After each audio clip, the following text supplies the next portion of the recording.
पानी में भीगेगा वो सिर्फ लिबास बदल सकता है, लेकिन जो पसीने में भीगता है वो इतिहास बदल सकता है। सही है दोस्तों, परिश्रम सौभाग्य की कुंजी है। इसका मतलब ये हुआ कि the hard work is the key of your success. क्यों?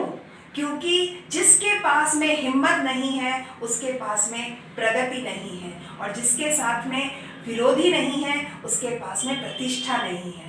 गुड मॉर्निंग स्टूडेंट्स, मैं डॉक्टर तृप्ति विजयवर्गीय अपने यूट्यूब चैनल पर आप लोगों का वेलकम करती हूँ। आज की क्लास कुछ नए अंदाज में शुरू की है, आप लोगों ने नोटिस कर लिया है, क्योंकि आज की क्लास में कुछ नया ही बताने वाली हूँ। आज बताने वाली हूँ एक ऐसे व्यक्ति के बारे में जो अब तो दुनिया में नहीं है, किंतु 90 वर्ष जिसने अपना जीवन जिया, वो 1009 बार फेलियर देखा है जिसने, और उसके बाद उसने सक्सेस का मुंह देखा है। Yes, this is the true success after 1009 time failures. How can it possible? क्या किसी आदमी में इतना पेशेंस हो सकता है?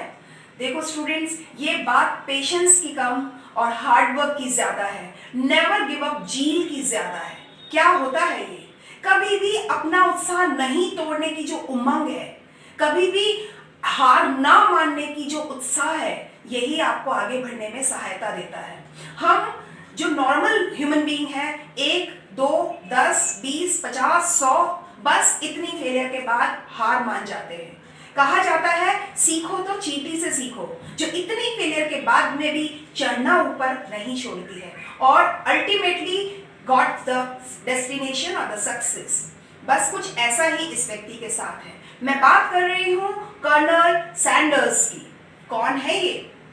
जरा बात करते हैं KFC के जो फाउंडर है कर्नल। कहाँ है, कौन है, कैसे थे, क्या ऐसा कर लिया, इसी के बारे में थोड़ा डिटेल क्लास लेते हैं आज। चलिए, welcome to the class success after 1009 failures. कहा जा रहा है there is no reason to be the richest man in the cemetery and you can not do any business from there. ये बात बिल्कुल सही है। यदि आप कब्रिस्तान में एक अमीर आदमी के तौर पर लेटे हुए भी हो तो उसका कोई मतलब नहीं है, क्योंकि वहां से आप कोई बिजनेस नहीं कर सकते। कहने का मतलब क्या हुआ?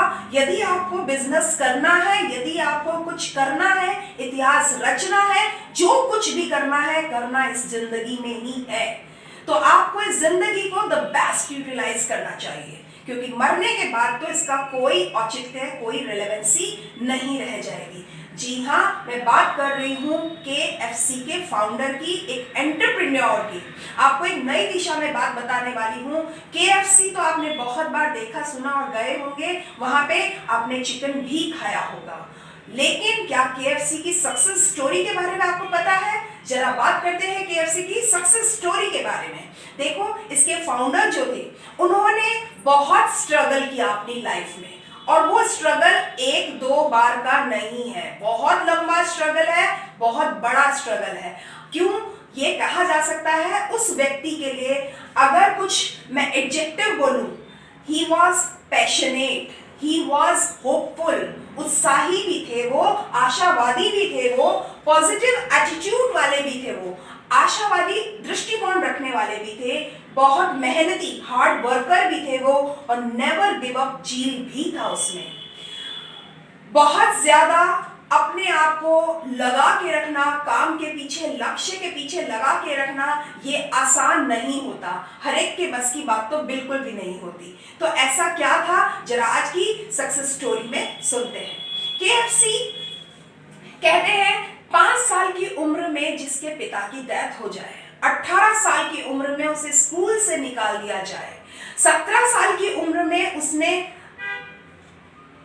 जो जॉब वो करते थे वो छोड़ दी, 19 साल की उम्र में उन्होंने आर्मी ज्वाइन की, जिसमें से भी उन्हें निकाल दिया गया, बाद में लॉ स्कूल को भी ज्वाइन किया, उसमें से भी वहां रिजेक्शन मिला उनको। उसके बाद ये स्ट्रगल का एंड नहीं था, उसके बाद भी उन्होंने इंश्योरेंस कंपनी में काम किया, वहां पे भी उन्हें फेलियर का ही सामना करना पड़ा। 19 साल की उम्र में जब उनकी शादी भी हो जाती है और डाइवोर्स भी हो जाता है, उनकी वाइफ जो है उनकी एक छोटी सी बेबी को साथ लेकर के चली जाती है। मतलब कहने का क्या, लाइफ में टोटल इम्बैलेंसिंग। अब ये इम्बैलेंसिंग इतनी ज्यादा हो जाए कि एक आदमी अपने आप को झोंक दे काम में, ये बहुत कम होता है। जब वो बहुत छोटे थे और उनकी 5 साल की उम्र में ही फादर की डेथ हो गई थी, तब उनकी माँ और उनके छोटे भाई बहनों की जिम्मेदारी उन पर थी। माँ अर्नर तो थी, लेकिन फिर भी बहुत सारा सपोर्ट वो भी अपनी फैमिली को करते थे। उस समय उन्होंने खाना बनाना सीख लिया था, और ये खाना बनाने का जो उनका जुनून था या कह लो इंटरेस्ट था, यही इन्हें फेमस कर गया। एक व्यक्ति को खुद को पता ना हो कि मैं क्या कर सकता हूँ, और 65 साल की उम्र तक वो अपने उस इंटरेस्ट एरिया को एक्सप्लोर ना कर पाए, उसके बाद में वो उसी चीज की वजह से पूरे वर्ल्ड में फेमस हो जाए, ये सुनने में बहुत अजीब, किंतु ये बहुत रियल है। हुआ है, ये ऐसा ही हुआ था जब वो 65 साल की उम्र में रिटायर हुए थे। उन्होंने अपना जो खाना बनाने का जुनून था, उसी पे उन्होंने काम किया था, और वो हर टाइम कुछ ना कुछ करते रहते थे। जैसा कि मैंने अभी बताया, लाइफ में तो बहुत ज्यादा अनसक्सेसफुल रहे, बहुत ज्यादा फेलियर्स को फेस किया, लेकिन उसके बावजूद कभी भी वो हार नहीं माने। और इसी का नतीजा हुआ था कि उन्होंने सुसाइड करने की कई बार कोशिशें तो की, लेकिन फिर भी वापस जिंदगी की तरफ लौट कर आते रहे। और इसी वजह से, क्योंकि उन्हें कुछ करना था। कहते हैं नियति अगर आपसे कुछ करवाने के लिए एक पक्का इरादा रखती है, तो आपको अपने आप इस जिंदगी में आगे बढ़ना ही होता है। तो क्या हुआ उनके साथ में, जरा देखिएगा। उन्होंने अपने उस चिकन के साथ में एक्सपेरिमेंट करना शुरू किया। देखो, वो यूएस से बिलोंग करते थे, और केंटकी जो क्षेत्र था, जो एरिया था, स्टेट था, वहां से उनका वो जो नेटिव प्लेस था, वहां पे वो चिकन का बहुत शौक था उनको। चिकन पे वो बहुत एक्सपेरिमेंट्स किया करते थे, और कुछ स्पेसिफिक स्पाइसेस को यूज करके उसमें वो लगातार एक्सपेरिमेंट करते थे। इस एक्सपेरिमेंट की ही वजह थी कि एक बार वहां जब एक कर्नल जो आए थे, उन्होंने उनका जब चिकन, ऐसा मौका बना कि उन्होंने उनका बनाया हुआ चिकन जब खाया, तो ही वाज सो प्लीज, वो खुद खुश हुए कि उन्होंने उन्हें कर्नल की उपाधि दे दी। तभी से वो कर्नल के नाम से जाने जाने लगे थे।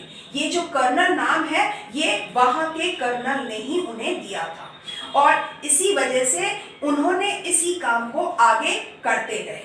पर क्या हुआ, उन्होंने एक छोटा सा रेस्टोरेंट भी खोला, पर गवर्नमेंट का कुछ रोड एक्सटेंशन का कुछ इस तरह का प्रोग्राम या प्रोजेक्ट था कि उनके होटल को तोड़ दिया गया। अब क्या था, होटल भी नहीं था उनके पास। बहुत बड़ी समस्याओं को सामना करते हुए उन्होंने एक कोशिश करी कि क्यों ना दूसरे होटल्स में जाकर के वो अपनी रेसिपी को बेचना शुरू कर दे। यहाँ उन्होंने थोड़ा सा दिमाग लगाया, बजाय कि वो अपने उस ओरिजिनल रेसिपी को लोगों को बताते, उन्हें उस जो स्पाइसेस थे उनको उन्होंने पाउडर फॉर्म में प्रोवाइड करना शुरू किया, और लोगों को वो चीजें पसंद आने लगी। इसी वजह से लोगों ने जब उनके बनाए हुए चिकन को इतना पसंद किया, फ्राइड चिकन को, तब ये रहा कि वो और भी ज्यादा इस पर एक्सपेरिमेंट करें, और उन्होंने 1952 में फ्रेंचाइजी शुरू करी। इसकी सबसे पहली फ्रेंचाइजी शुरू हुई थी 1952 में। इसी का ही नतीजा हुआ कि इसको बहुत सारी आगे जो होटल चेन थी उसमें कन्वर्ट हुआ। आज पूरी दुनिया में मैकडी जो सबसे नंबर 1 रिटेल फूड इंडस्ट्री में काउंट होती है, उसके बाद इसी को काउंट किया जाता है। तो ये जो चीज थी, इन्होंने आगे बढ़ने में बहुत सहायता करी, और इसी वजह से ये आज वर्ल्ड फेमस हुए। अब इसके बारे में थोड़ा सा ब्रीफ और बताती हूँ। 1930 में उन्होंने इस चिकन को बेचना शुरू किया था, लेकिन 52 में पहली फ्रेंचाइजी खुली थी। आज 2022 तक इनके 24,000 से भी ज्यादा, मोर देन 24,000 से ज्यादा पूरे वर्ल्ड में आउटलेट्स हैं। यूएस में ये कंपनी स्थापित हुई थी, और फास्ट फूड रेस्टोरेंट में ये 2nd नंबर कंपनी है।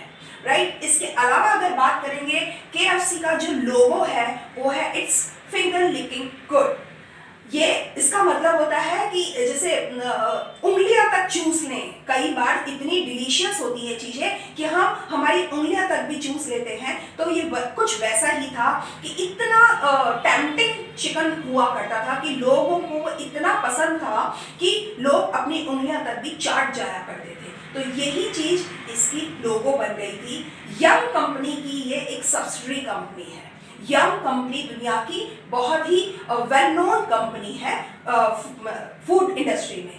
150 देशों से भी ज्यादा कंट्रीज में इसके आउटलेट्स हैं। मतलब more than 150 countries and more than 24,000 outlets इस कंपनी के हैं। ये चीजें, ये आंकड़े अपने आप में इसके वेल नोन होने का इंडिकेशन है। इसके अलावा हम ये कह सकते हैं यदि एक व्यक्ति चाहे कि वो अपनी जिंदगी में बड़ा बनना चाहता है तो बहुत ज्यादा इंपॉर्टेंट है कि वो सपने बड़ा देखे। इसीलिए कहा गया है if a person wants to become big in life then it's really important to dream as well. इसके अलावा ये कह सकते हैं KFC ने ये प्रूव कर दिया कि there is no age and experience that commits in any success. किसी भी सफलता में ना तो आपकी उम्र और ना ही आपका कोई एक्सपीरियंस बाधा बन सकता है या आड़े आता है। It's just mere sincerity and efforts to gain whatever one desires of. ये केवल आपका हार्डवर्क होता है या आपकी वो गंभीरता होती है कि आप उस व्यक्ति, उस चीजों को किस तरह से एक्चुएट करते हो, उन डिजायर्स को किस तरीके से एक्चुएट करते हो।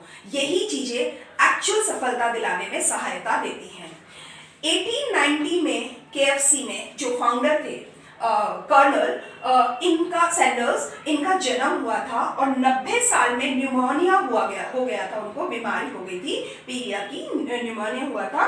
उसमें 1980 में इनकी डेथ हुई थी।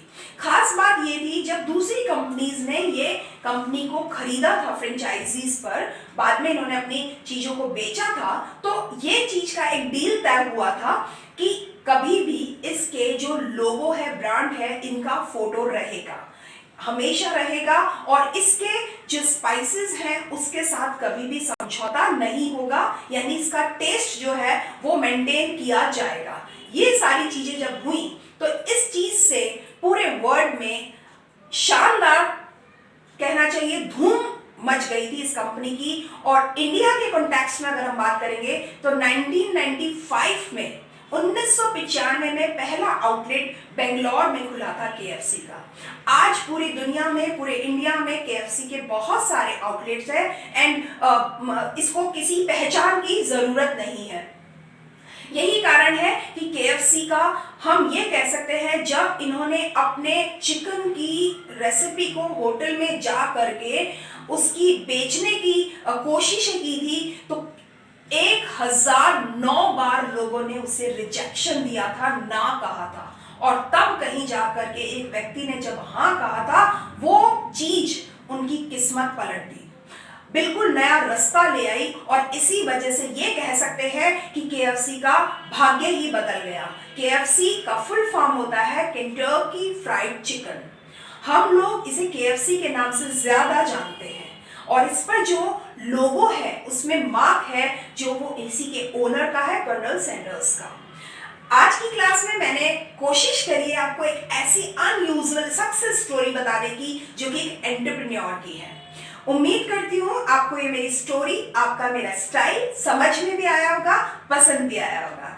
आप मेरे चैनल के साथ जुड़े रहिए और सभी स्टूडेंट्स को जोड़ते रहिए।